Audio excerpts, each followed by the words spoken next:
ہمارے پنجاب کے کلچر میں تو مشہور ہے جس کی شادی نہ ہو اس کا جنازہ ہی جائز نہیں ہے، لیکن آج تک اللہ کے فضل سے ہم نے اپنے بزرگان دین اور علماء کرام سے کبھی یہ نہیں سنا کہ جو نماز نہ پڑھے اس کا جنازہ نہیں ہے۔ نماز تو اسلام کی بنیاد تھی، شادی کرنا اسلام کے فرائض میں شامل نہیں ہے، سنتوں میں ہے، نماز تو فرض ہے۔ صحیح مسلم میں انٹرنیشنل نمبر کے مطابق 246 نمبر حدیث ہے کتاب الایمان چیپٹر میں کہ بندے کے شرک اور ایمان، کفر اور اسلام کے درمیان لکیر نماز ہے۔ اور اس سے بھی بڑھ کر سورہ الروم کی آیت ہے، منیبین الیہ، اللہ کی طرف رجوع لاؤ، واقیموا الصلاۃ، اور نماز کو قائم رکھنا، ولا تکونوا من المشرکین، اور مشرکین میں شامل نہ ہونا۔ بے نمازی پاکستان کے شناختی کارڈ میں مسلمان ہے، اللہ کے ہاں وہ عملاً تو کافر ہے، عقیدے میں ہم اس کے اوپر کفر کا فتویٰ نہیں لگاتے، عملاً تو وہ کافر ہے نماز چھوڑ کے، لیکن کبھی نہیں آپ سنیں گے کہ جو نماز چھوڑتا ہو اس کا جنازہ نہ پڑھے۔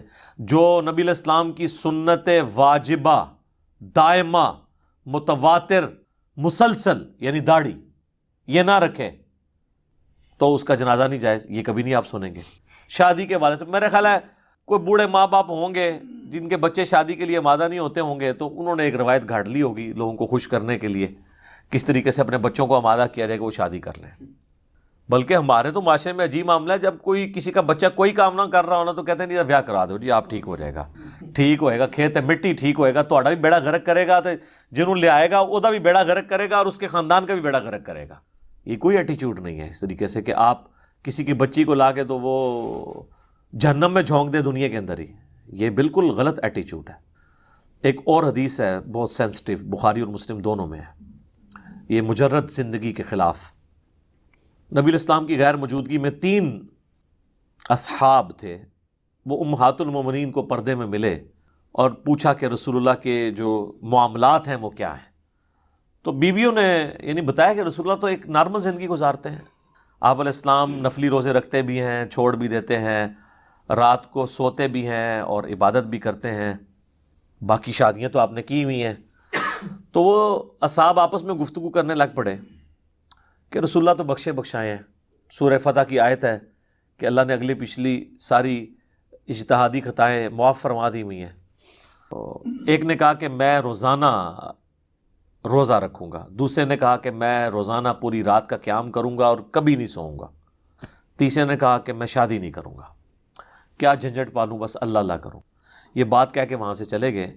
جب واپس نبی علیہ السلام گھر تشریف لائے تو آپ کی امہات نے بتایا کہ جس طرح آپ کے چیتے آئے تھے 3 اور وہ چیتے اس طرح کے دعوے کر، یہ چیتے لفظ میں نے استعمال کیا ایکٹیونیس کے بارے میں کہ انہوں نے اس طرح کے دعوے کیے، تو حضور نے کہا بلاؤ ان کو۔ بلایا گیا، آپ نے پہلا جملہ اتنا سخت بولا، آپ نے فرمایا اللہ کی قسم میں تم سب سے زیادہ اللہ کا تقوی رکھنے والا ہوں۔ یہ جملہ آپ نے کیوں بولا؟ کہ تم نے جو دین کا معیار قائم کیا اور اس سے یہ سمجھا کہ یہ اللہ کا خوف تم رکھ رہے ہو اپنے اندر، یا اللہ کی معرفت تمہیں زیادہ ہے مجھ سے کہ میرے طریقے کو چھوڑ کے تم کسی اور طریقے کے اندر معرفت تلاش کر رہے ہو؟ آپ نے فرمایا میں روزہ رکھتا بھی ہوں نفلی اور چھوڑ بھی دیتا ہوں، رات کو میں سوتا بھی ہوں، نماز بھی اٹھ کے پڑھتا ہوں، اور میں نے شادی تو کر رکھی ہے۔ فمن رغب عن سنتی فلیس منی، پس جس نے میری سنت کو چھوڑ دیا اس کا مجھ سے کوئی تعلق نہیں۔ ویسے تو اس کو ہم عموماً نکاح کے ساتھ جوڑ دیتے ہیں، اس کے ساتھ ایک جملہ بھی بول دیتے ہیں النکاح سنتی، وہ بخاری مسلم میں تو نہیں، اور جگہ الفاظ ہے، لیکن وہ امپلائڈ بالکل بالمفہوم تو بات ٹھیک ہے۔ آپ نے ان تینوں چیزوں کو کنسیڈر کیا ہے نا، کہ پوری رات کو نہ جاگنا، روزانہ روزہ نہ رکھنا اور شادیاں کرنا، یہ سب حضور کی سنتیں ہیں۔ تو جس نے اس سنت سے اغراض کیا اس کا مجھ سے کوئی تعلق نہیں۔ پھر بخاری اور مسلم دونوں میں حدیث ہے، عبداللہ بن عمر بن عاص کی شکایت ان کی بیوی کی طرف سے رسول اللہ تک پہنچی کہ یہ پوری رات نمازیں پڑھتا ہے، مجھے ٹائم نہیں دیتا۔ آپ علیہ السلام نے بلا کے کہا کہ عبداللہ میں نے تیرے بارے میں ایسی بات سنی ہے، کیا یہ درست ہے؟ کہ یا رسول اللہ درست ہے۔ تو آپ نے فرمایا کہ تیری آنکھوں کا بھی تجھ پہ حق ہے، تیرے جسم کا بھی تجھ پہ حق ہے، تیری بیوی کا بھی تجھ پہ حق، اس طرح پوری رات کو جاگے گا تو اندھا ہو جائے گا۔ اور آپ کو بتایا جاتا ہے کہ صوفیاء جو ہے نمک کا سرما لگایا کرتے تھے 40 سال تک، حتیٰ کہ ان کو نیند آنا ہی بند ہوگی، نیند کی اکھیں مر گیا اڑ گیا نمک کا سرما لانے نال۔ یہ کون سا دین ہے؟ آپ کہتے ہیں سبحان اللہ۔ اچھا، یہ جو حدیث میں نے پہلے بیان کی نا وہ 3 اصحاب والی، اس پہ امام بخاری نے باب باندھا ہے کہ عبادت کے اندر غلو کرنا، یعنی اسلام میں اس کی کراہت ہے۔ جو آپ فخریہ کہتے ہیں نا، شیخ عبد القادر جیلانی نے 40 سال تک عشاء کے وضو سے فجر پڑھی، تو کس سنت پہ عمل کیا؟ انہوں نے نہیں کیا ہوگا، جھوٹ منسوب کیا، یا امام حنیفہ کی طرف۔ ہاں یہ ہو سکتا ہے کہ وہ فجر سے آدھا گھنٹہ پہلے اٹھتے ہوں، عشاء پڑھتے ہوں، پھر اسی وضو سے آپ فجر پڑھ لیں۔ میں تو آپ کو اس سے بھی آسان طریقہ بتاتا ہوں، آپ نماز جمع بھی کر سکتے ہیں، آپ مغرب کے وضو سے بھی فجر پڑھ سکتے ہیں۔ فجر کا وقت داخل ہونے سے آدھا گھنٹہ پہلے اٹھیں، مغرب پڑھیں، ساتھ عشاء پڑھیں، نماز جمع کرنا تو سنت ہے۔ مسلم شریف میں اوپر تلے 10 احادیث ہیں، آپ حالت حضر میں بھی کر سکتے ہیں، جواز موجود ہے، تو آپ کریں نماز جمع۔ ٹھیک، تو یہ اس طریقے سے مطلب آپ دین کو پریزنٹ کریں گے۔ تو نبی علیہ السلام نے ان کو ڈانٹا اور فرمایا تیری بیوی کا حق ہے، تیرے جسم کا حق ہے، تیری آنکھوں کا حق ہے۔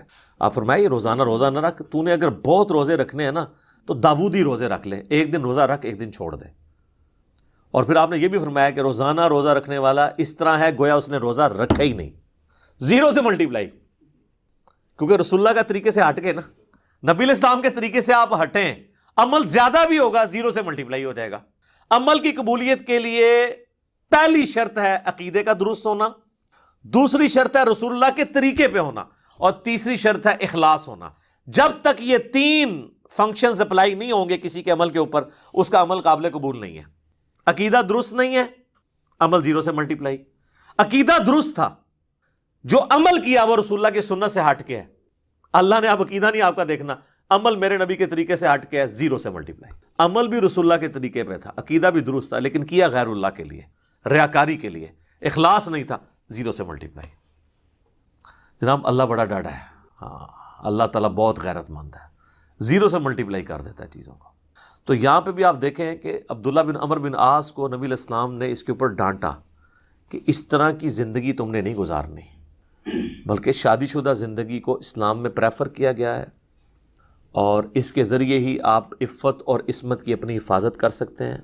نگاہوں کا نیچا رہنا اس کی وجہ سے ہے، آپ بے حیائی کے کاموں سے بچ اس کی وجہ سے سکتے ہیں۔ آپ یہ دیکھیے کہ اسلام کے اندر آپ کو کبھی بھی کوئی چیز زیرو سے ملٹیپلائی نہیں کروائی جاتی، بلکہ آپ کو اسکیپ روٹ دیا جاتا ہے۔ اسلام نے کبھی نہیں کہا کہ آپ اپنے آپ کو خصی کر لیں۔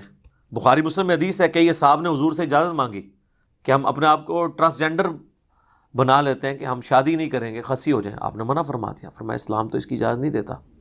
تو اسلام نے اس کا اسکیپ روٹ بتایا کہ آپ نے شادی کرنی ہے، اس کا بتایا کہ اس کو آپ نے یوز کہاں کرنا ہے اس چیز کو۔ اور اگر کوئی کہتا ہے کہ میں ان چیزوں کے بغیر زندگی گزار سکتا ہوں، یہ صرف دعوے ہی ہوتے ہیں لوگوں کے۔ ہاں یہ آپ ذہن میں رکھیے گا، کچھ عرصے بعد ان چیزوں کا آئیڈیا ہو جاتا ہے کہ اللہ تعالیٰ نے جو نیچرل سسٹم رکھا ہوا ہے نا، آپ اس سے ہٹ کے زندگی گزاریں گے تو بڑی مشکل زندگی ہوتی ہے، پرہیزگاری کی زندگی گزارنا مشکل ہو جاتا ہے۔ تو یہ ایمان کو کی سلامتی کا ذریعہ ہے یہ تمام چیزیں۔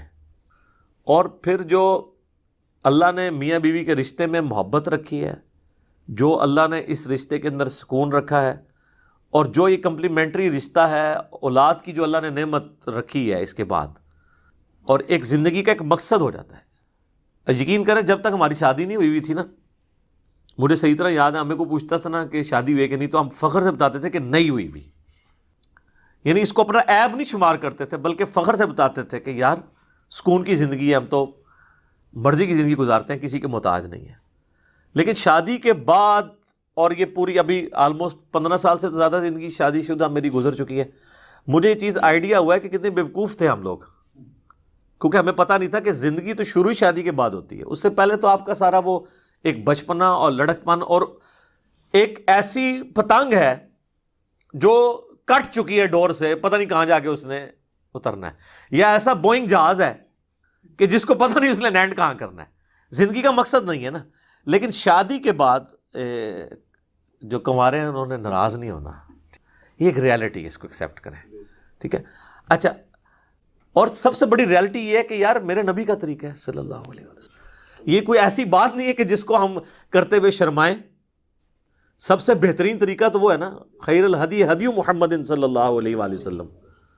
تو ویسے ہی کہتے رہے جی کہ وہ سفیان نے نہیں شادیاں کی ہیں جی، وہ مائی رابعہ بصری نے پوری زندگی شادی کی نہیں ہے، اور پھر عجیب و غریب ان کے واقعات لکھے ہوئے ہوتے ہیں انہوں نے کہ جی وہ ان کے پاس آ کے ان صوفیاء درس لیا کرتے تھے ان سے، تو ان کو تو وہ حسن بصری جاتے تھے، فلانا جاتا تھا، فلانا جاتا تھا، اور وہ کہتے ہیں ہمیں تو پتہ ہی نہیں چلتا تھا ہم کسی عورت کے پاس گئے یا مرد کے پاس گئے ہیں، سب کہانیاں کراتے ہیں، بالکل جھوٹ بولتے ہیں۔ پہلے تو یہ واقعات ہی غلط ہیں، اور دوسرا اگر ہو بھی تو یہ سب کے سب یہ جو کہتے ہیں نا پاکیزہ محبت اور رسپیکٹ کا رشتہ، اور یہ جی وہ نہیں جی کبھی گندا خیال نہیں لایا جی ہم تو استاد اور شاگرد کا رشتہ، اور بعد میں جو یہ کام ڈال رہے ہوتے ہیں آپ کے سامنے، تو یہ صرف بات کرنے والی ہے، پریکٹیکلی مشکل ہے۔ تو اللہ تعالیٰ نے اس زندگی کے اندر ایک لذت رکھی ہے، اس زندگی کا ایک مقصد رکھا ہے، اور وہ مقصد اسی وقت اچیو ہوگا جب آپ ایک شادی شدہ زندگی گزاریں گے۔